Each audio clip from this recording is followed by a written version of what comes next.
Week 26, Overview. Two Empires at Odds. As we approach the end of Unit 3, continue watching both sides of the Atlantic. Last week, we looked at the broad theme of relations between colonists and the native peoples. This week, we're going to study how the tensions between France and England and Spain affected life and death in the colonies. Specifically, students will learn about three significant, bloody, inconclusive wars in the colonies that were all tied to larger European conflicts. These three wars amongst colonists of different nations were indecisive. Generally, what the colonists won in battle they lost in the peace treaties, and vice versa. No lasting change occurred before the fourth and final war from 1754 to 1763. We'll cover that French and Indian War in Unit 4. These wars give us a chance to revisit the geography and politics of the New World. By 1750, three kings controlled the settled parts of North America. The English colonies hugged the coast, eventually ranging from what is now Maine to Georgia. Spain ruled the southwest and southeast. French territory separated Spain's possessions in Florida from its other holdings west of central Texas. France claimed the whole Mississippi Valley, from the mouth of the Mississippi in the Gulf of Mexico to its headwaters in what is now Minnesota, and then on to the Great Lakes and down the St. Lawrence Seaway to the cold North Atlantic. The French and English possessions were divided by the Appalachian Mountains and by the Indian tribes who had retreated there. The mountains were a natural barrier, and the Indians were a force to be reckoned with. Though European map-makers might place the name of England or France over this territory, it remained a buffer between the two hostile colonial powers. This buffer became the scene of many small-scale battles. Skirmishes might be the better word. The French and their Indian allies fought English colonists and their Native American associates up and down the wilderness. These periodic wars were a very small part of the bigger battles across the Atlantic. England and her allies fought France and/or Spain in three major wars in the 60 years between 1689 and 1748. Each of these big European wars had its colonial counterpart. What Europeans called the War of the Grand Alliance began just after William of Orange took the throne of England in 1688. France, under Louis XIV, had been gobbling up territory for years. William brought together a grand alliance of powers to bring France into line. As a result, English colonists joined with their Indian allies to attack New France near Montreal. The French and Indians fought back. They raided settlements in New York and New Hampshire. There was no Grand Alliance in America. The English colonists called the struggle King William's War. When the peace treaties were finally signed in Europe after 9 long years, the English colonists had to give back all the territory they had taken from New France, and vice versa. King William was succeeded by his sister-in-law, Queen Anne, and King William's War was followed by what the colonists called Queen Anne's War. It broke out in 1702 when England, again, tried to stop France, again, from taking over more of Europe.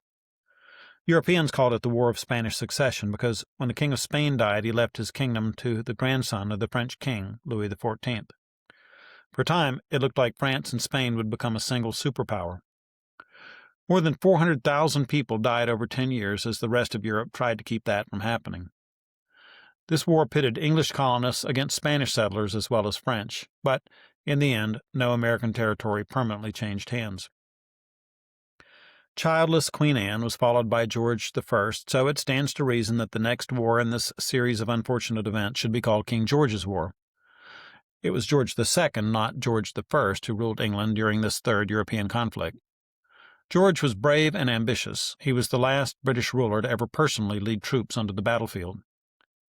The conflict began in Europe with the improbable name of the War of Jenkins' Ear.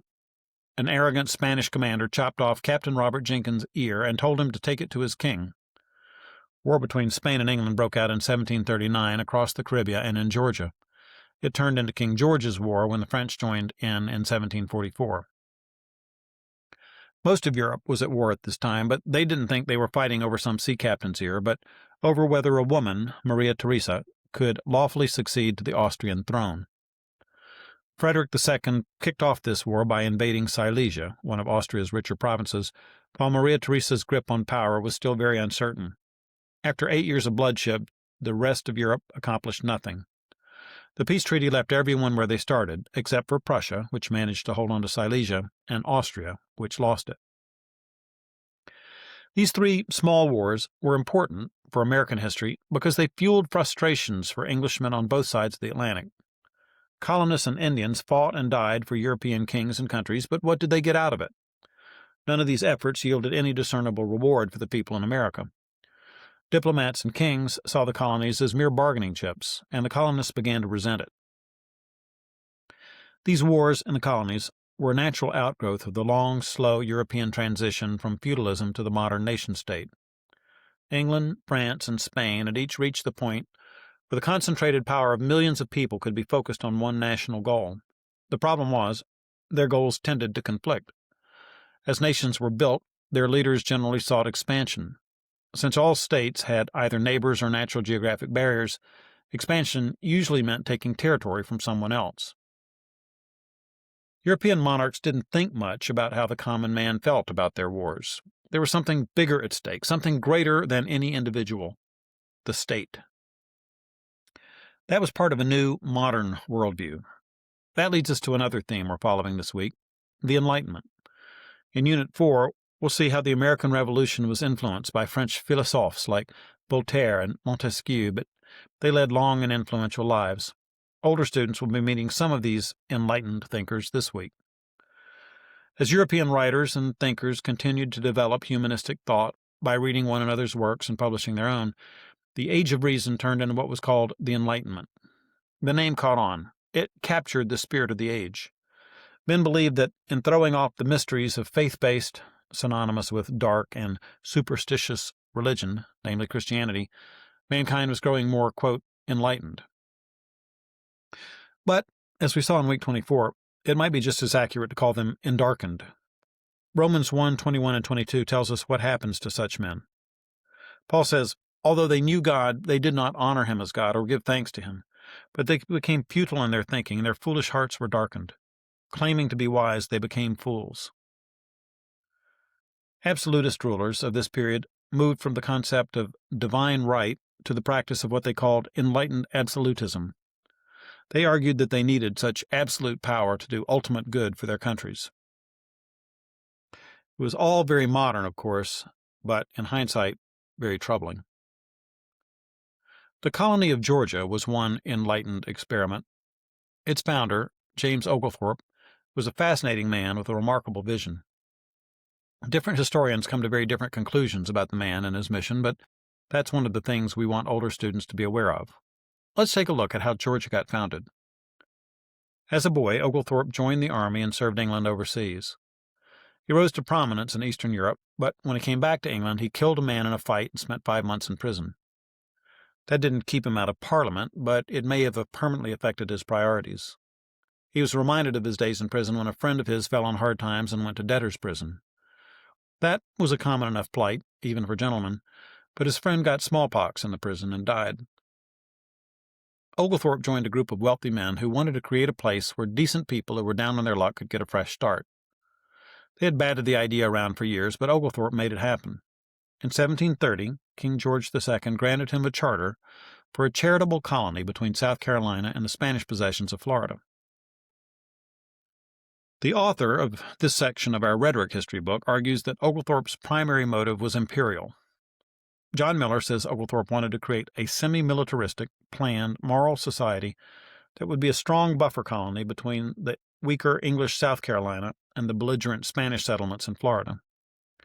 Miller interprets all of Oglethorpe's decisions as the founder and leader of Georgia in this light.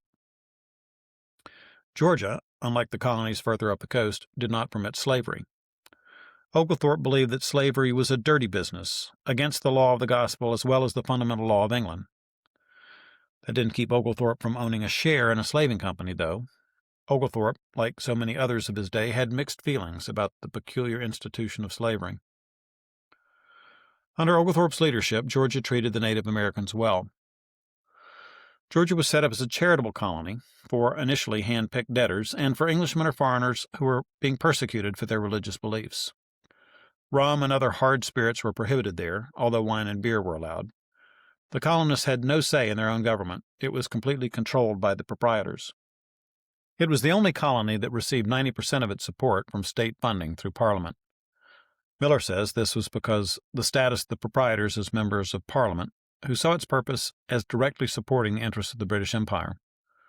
Private well-wishers also donated personal funds for their colony's establishment.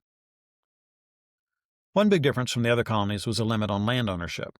Nobody was allowed to hold more than 500 acres, and laws about the transfer of land prevented the development of a plantation system, like the one in South Carolina.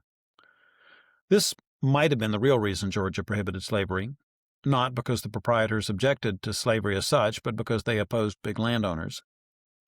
Everybody was guaranteed at least 50 acres for their own farm, but they weren't allowed to decide what they wanted to raise. That was decided by the colonial government. In sharp contrast to the opinion of our rhetoric-level author, the author of our dialectic-level book portrays Oglethorpe as a hero. In This Country of Ours, H.E. Marshall praises Oglethorpe's philanthropy, physical courage, wily wisdom when in a tough military situation with the Spanish, kindness towards the neighboring Indians, tireless and selfless service day in and day out, and moral courage in leading and administering the Georgia colony. So, who's right? Was Oglethorpe a military imperialist or a Christian hero? We won't know the final answer until the day of judgment, when Jesus reveals the thoughts and motives of every heart. For now, though, we can use the conflicting assessments of Oglethorpe to teach our children to identify author bias. Despite Oglethorpe's best intentions, Georgia didn't live up to his dreams. The colonists did manage to keep Spain from encroaching on British possessions in King George's War in 1742, but the colonists resented their limits on hard liquor, land ownership, and slaves. They wanted plantations and the prosperity that went with them. They wanted some say in running the colony. In 1752, the original proprietors of the colony surrendered their charter to the king, who appointed a royal governor. Before long, thousands of African slaves were at work on great plantations along the coast of Georgia. With the establishment of Georgia, we've studied the foundation now of all 13 original British colonies. They began as little pockets of very different people, but the eastern seaboard of America grew up fast. The colonial wars with Spain and France began to build more bridges between the different colonies. The human costs of these wars began to fray colonial relationships with England, especially since they didn't seem to do any good. European diplomats treated colonies like bargaining chips, not people. We'll see how all that worked out in Unit 4.